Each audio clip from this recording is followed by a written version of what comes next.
സുപ്രധാനമായി സ്വർഗത്തിലെത്താൻ എന്റെ സഹോദരിമാര് ശ്രദ്ധിക്കാനുള്ള രണ്ട് കാര്യവാ. ഇവിടെ വന്ന് പ്രിയപ്പെട്ട സഹോദരങ്ങളുടെ പെങ്ങന്മാർക്ക് പറഞ്ഞു കൊടുക്കാ, നിങ്ങളുടെ ഉമ്മമാർക്ക് പറഞ്ഞു കൊടുക്കാ, നിങ്ങളുടെ പെമ്മക്കൾക്ക് പറഞ്ഞു കൊടുക്കാ. ഏറ്റവും അധികം അവര് ശ്രദ്ധിക്കാനുള്ളത് സുപ്രധാനമായ രണ്ട് ഭാഗങ്ങളാണ്. ഒന്ന്, അല്ലാഹുവേ, ആ പടച്ച റബ്ബ് നമുക്ക് തന്നിരിക്കുന്ന നാവാണ്. അല്ലാഹു നമുക്ക് തന്നിരിക്കുന്ന നാവാണ്. ഇന്നലെ പൊന്നാനിയിൽ വാള്, ഇന്ന് രാവിലെ പന്നിത്തടത്തിനടുത്ത് സമസ്തയുടെ ഒരു വലിയ മഹല്ലുകളുടെ ഒരു കൂട്ടായ്മയുടെ മുഅല്ലിമീങ്ങളും പിന്നെ സംഘാടകരും ഒക്കെ ഒരുമിച്ച് കൂടി ഒരു ക്യാമ്പ്. അപ്പോൾ അതിന് പോകാൻ വേണ്ടിയിട്ട് എരമംഗലത്തുള്ള ഒരു സുഹൃത്തിൻ്റെ വീട്ടിൽ തന്നെ തങ്ങി. രാവിലെ അദ്ദേഹം പറഞ്ഞു, ഉസ്താദ് നമുക്കിവിടെ അടുത്ത് നമുക്ക് വേണ്ടപ്പെട്ട ഒരാൾ സുഖമില്ലാതെ കിടക്കുന്നു, നമുക്ക് കണ്ടിട്ട് പോവാം, സന്തോഷമാവുമല്ലോ. അങ്ങനെ അദ്ദേഹത്തെ കാണാൻ വേണ്ടി ചെല്ലുമ്പോൾ അദ്ദേഹത്തിന് ക്യാൻസറാണ്. നല്ലതുപോലെ സംസാരിച്ചുകൊണ്ടിരുന്ന സഹോദരനാണ്. തൊണ്ടയിലാണ് ക്യാൻസർ.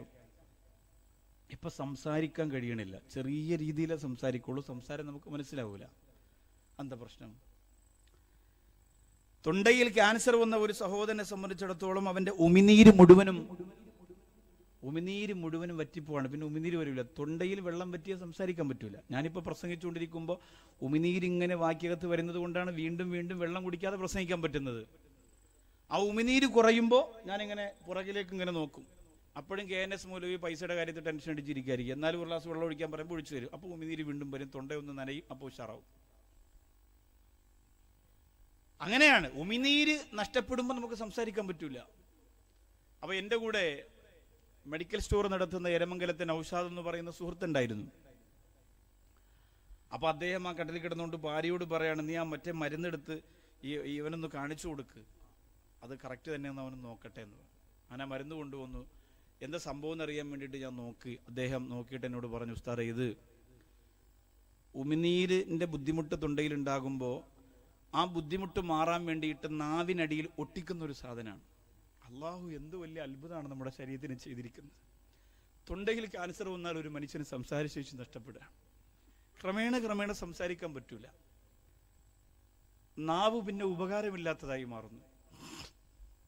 അപ്പൊ ഇത് മെഡിക്കൽ സ്റ്റോറിൽ നിന്നൊരു 19 എണ്ണം വാങ്ങുക, ഒരു ദിവസം ഇങ്ങനെ നാവിൻ്റെ അടിയിൽ ഒട്ടിക്കുക. അപ്പോൾ കുറച്ച് സുഖം കിട്ടും സംസാരിക്കാൻ. അള്ളാഹു ചെയ്തതിന് പകരം ഏത് മരുന്ന് വാങ്ങി വെച്ചാലും ആവില്ല. എന്നാലും ഒരു കുറച്ച് സമാധാനം കിട്ടും എല്ലാ ദിവസവും ഇതിങ്ങനെ ഒട്ടിച്ചു വെക്കുമ്പോൾ. അദ്ദേഹം പറയാണ്, അത്ര വലിയ എഫക്റ്റ് ഒന്നും ഇല്ല ഉസ്താദേ അത് ഒട്ടിക്കുമ്പോൾ.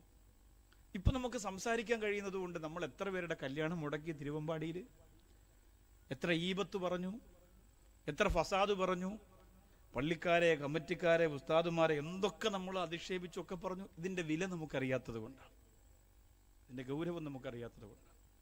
പക്ഷെ നബി സല്ലല്ലാഹു അലൈഹി വസല്ലം തങ്ങളുടെ സംസാരത്തിന്റെ വൃത്തി എന്താ? സഹാബത്ത് പറയുന്ന, കാന യുഹദ്ദിസു ഹദീസൻ ലൗ അദ്ദഫുൽ ആദുൽ അഹ്സാ. നബി സല്ലല്ലാഹു അലൈഹി വസല്ലം തങ്ങൾ പറഞ്ഞിരുന്ന വർത്തമാനത്തിൽ നിന്ന് എത്ര വാക്കുകളാണ് പറഞ്ഞിരുന്നതെന്ന് എണ്ണി തിട്ടപ്പെടുത്താൻ കഴിയുമായിരുന്നു അത്രേ. നബി സല്ലല്ലാഹു അലൈഹി വസല്ലം തങ്ങൾ ഒരാളോട് സംസാരിച്ചാൽ, അല്ലാഹുവിന്റെ റസൂലിനോട് സംസാരിച്ചത് 10 വാക്കുകളാണ്.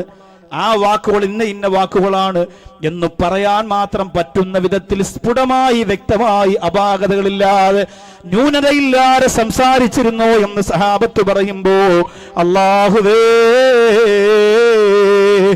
ഈ നാവ് മതി പ്രിയപ്പെട്ടവരെ നമ്മളെ അല്ലാഹു കൊണ്ട് നരകത്തിലെത്തിക്കാൻ. ആണും പെണ്ണും ശ്രദ്ധിക്കുക.